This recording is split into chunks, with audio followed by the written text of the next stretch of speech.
What is going on, everybody? WWE Payback 2020 just went off air, and they gave us some things to talk about.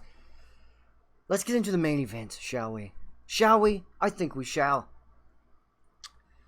Okay, this was a triple threat hardcore match, essentially. No DQ. Roman Reigns has appeared to turn heel on SmackDown. Okay. That's great news. Now, again, I had a video talking about it. I blogged about it a little bit. And I was like 90%. But there's always 10% chance he might not be a heel. Vince could just be trolling us. Oh, he's a heel. He's a heel, ladies and gentlemen. It is full-fledged. It's 100%. He's a heel. He is a heel. This was a triple threat no DQ match. And apparently he did not sign the contract, because the match just started without him. The Fiend got attacked while doing his entrance by Braun Strowman, and the bell rang.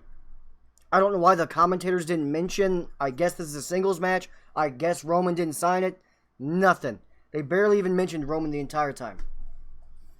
And then we got, basically, was a rematch of Strowman versus the Fiend from SummerSlam. We got it again. This time, it was much, much better than it was at SummerSlam. This was a way better match between the two of them than it was at SummerSlam. And it came at a perfect time because Payback, we'll get into the rest of the matches. But the main event, they beat the shit out of each other. It was great. There were good table spots. Strowman ate a Uranagi through the announce table. It still broke kind of weird. I don't know why these two giant men can't break a goddamn announce table clean. It's kind of weird. But it broke. Nice little spot. A great spot. They fought up the ramp, and Strowman barreled through the Fiend. They both went flying off the stage through two tables. That was excellent. Yeah, overall, this was way better. Like, way better than their SummerSlam matches. They actually had energy. They seemed to care. Like, they were fighting like they were injured or exhausted at SummerSlam. This was much better. And then, the ending. The ending of the match. We've seen this a few times. Strowman got superplexed by the Fiend off of the middle rope, top rope-ish. And the ring breaks. They like doing this. It's a beautiful spot, and it does feel like it's been a while since they've done it. I remember Big Show and Brock Lesnar. That's by far the best one, because it was the first one, and it really shocked the world. The second was Mark Henry with Big Show. That one was pretty good. This was the worst one, because when it broke, it didn't break amazingly. Like, it looked clearly choreographed, like the breaking. They landed, and then it kind of like gave out. And the referee, when you see the replay, the ref, he doesn't fall out of the ring naturally. He kind of throws himself out of the ring. Whatever. I'm nitpicking. I'm nitpicking here. But I noticed it. Still, I liked that they had that in the match. It made the match more memorable. Made the whole card, this whole pay-per-view, more memorable because of it. And when they're both laid out and the ring broken, carnage at ringside, Roman Reigns' music hits. And he comes out. Walks very slowly to the ring with Paul Heyman and signs that contract, finally. I'll tell you right now, I am not a lawyer. I'm not. But there is a 0% chance what he did there was legal. Zero. There is no fucking way you're allowed to do that. You can't do that. The match already started. You didn't sign it in time, homie. This is a singles match for the WWE title.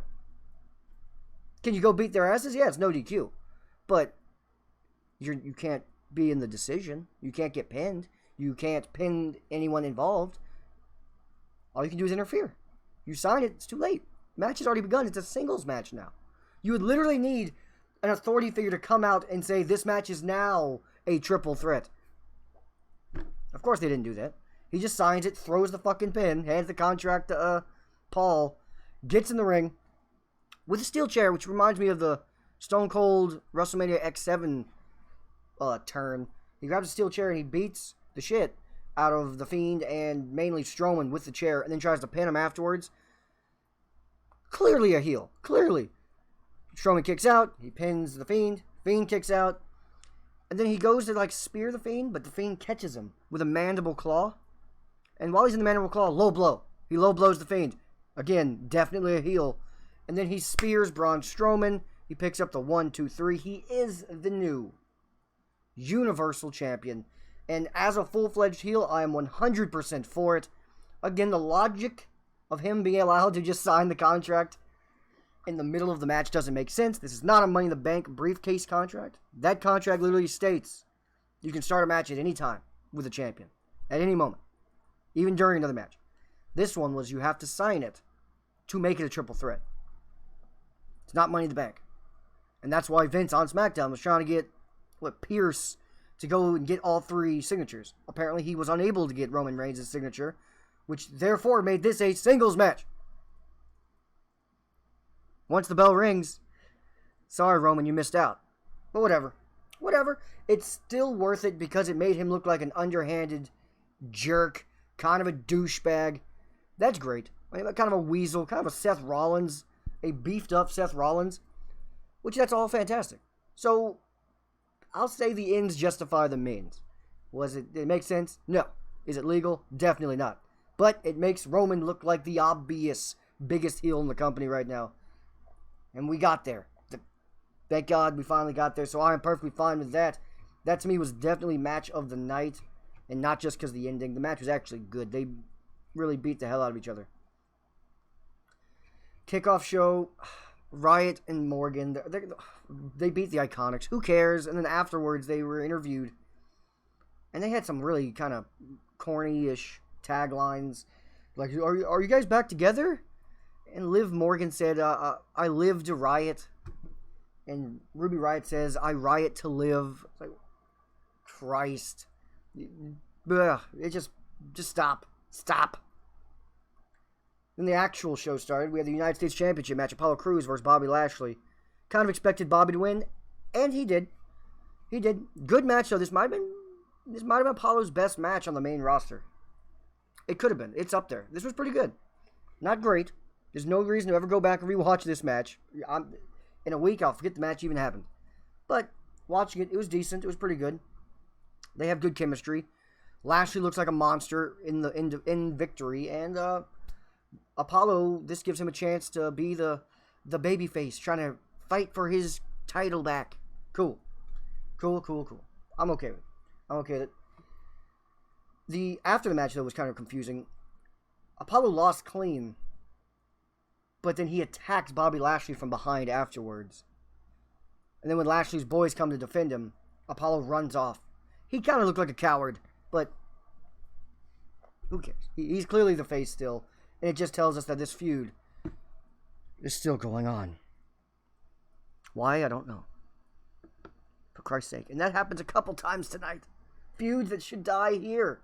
Should have died at SummerSlam are still happening. And we had Big E versus Sheamus. These two also beat the shit out of each other. This was an old-fashioned Sheamus-style match. Sheamus in his prime. Just hard blows from two giant men against each other. Pause. But it was great. Heavy hitting. And I love Big E's spear through the middle rope that he does to people. It looks fantastic. And it's got to suck.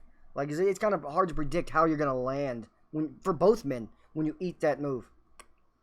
Big E picked up the victory, which he should, because they're trying to tell the story of Big E's climb as a single star. And Sheamus is solidified. He's Sheamus. He's a bro kick away from being world champion at any moment. Then we got Matt Riddle versus King Corbin in a feud that should end here.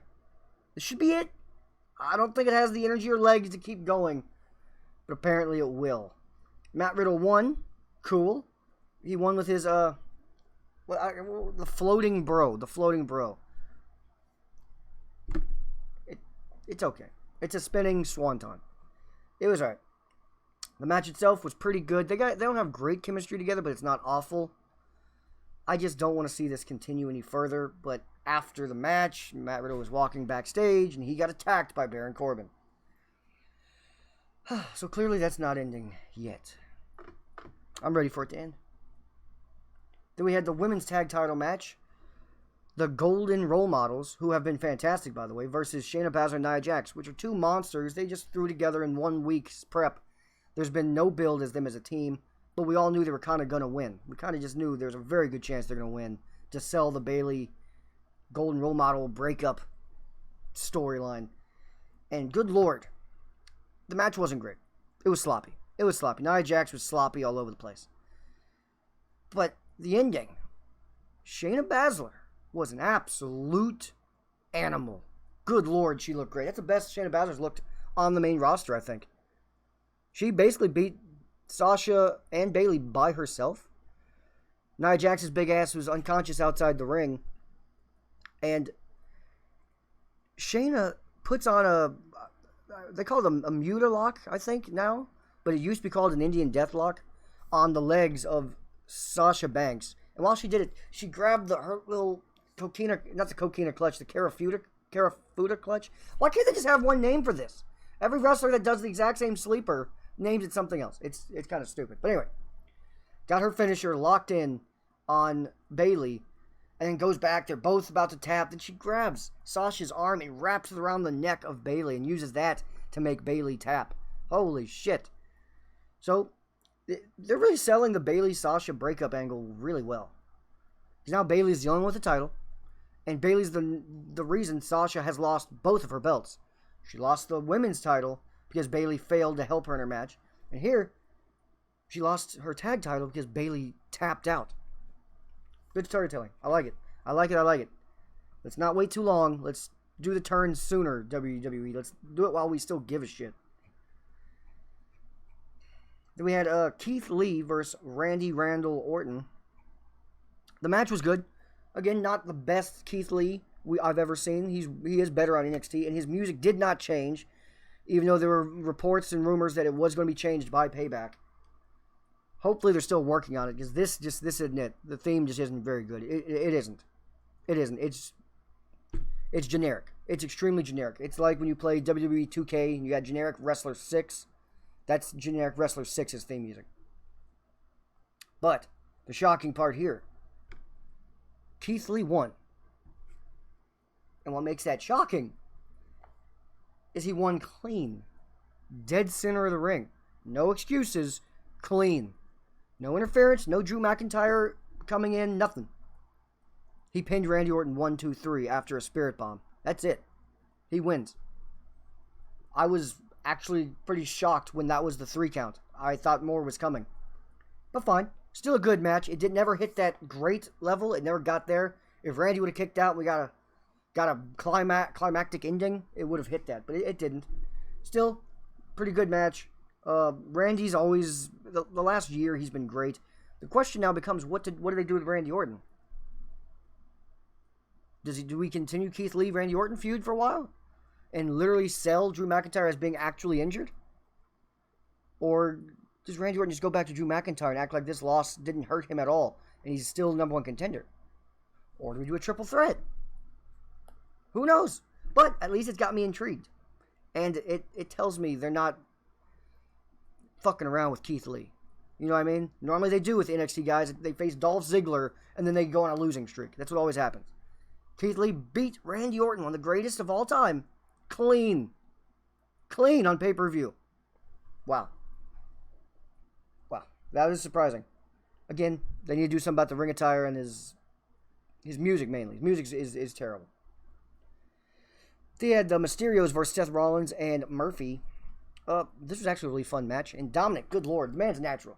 He is. I think he's really young, too. I think he's 23 or 24. He's very young. And, wow. He can move. Like, he sells well. He jumps well. He hits the best tornado DDT I have seen since... I don't know, since Psychosis. Like, it's been a while since I've seen someone do a tornado DDT that crisp. It's beautiful. And Rollins and Murphy are the best at selling DDTs. It's like RVD. They spike straight up and down. Thing of beauty. The Mysterios won, which they should. Rollins has beaten both of them on pay-per-view recently. He took off one of their eyeballs, for Christ's sake. And you want that Dominic Mysterio, Rey Mysterio father-son moment at some point. And they got it here. It was good. Good match. Not a classic, but a good match. It was more fun than anything else. Then we go to the main event, where I was confused. Like, where's Roman? Then I was thinking, okay, Roman's going to come at the end. And he did. And it definitely makes him look like a heel, but the signing of it late, this doesn't make sense, but who cares? Roman is a heel. I'll take that. I will definitely take that. And they did show Alexa Bliss for a moment during the match watching the match on a monitor, which was kind of strange. And they're clearly going the Joker Harley Quinn route with her. Like, it's getting more and more clear that's what they're doing. She's gonna be the Harley Quinn, the victim who ends up falling in love with the Joker. The Joker obviously being the Fiend. Now, where do they go from here? I'm not sure. I am not sure. Because it doesn't feel like any of these stories are finished. Roman wasn't in this match until like the final 2 minutes. And then Braun and Bray have still yet to see who's better because Roman keeps getting involved. So it's kind of a strange predicament they're in. But I am intrigued, and I give this pay-per-view, WWE Payback 2020, a B-. I thought it was a good show. I was sports entertained throughout. No match was terrible. Some feuds I didn't need to continue that are clearly continuing.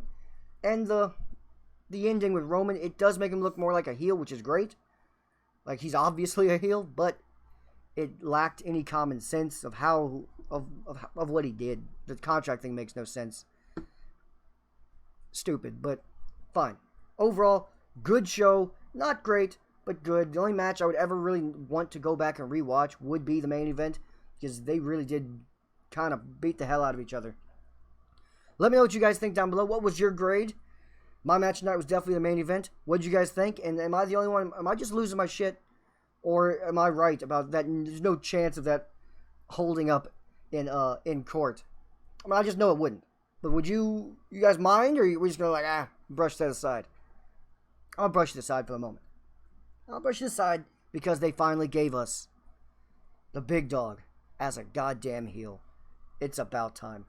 Let me know what you think. And if you are still here, you are a real one.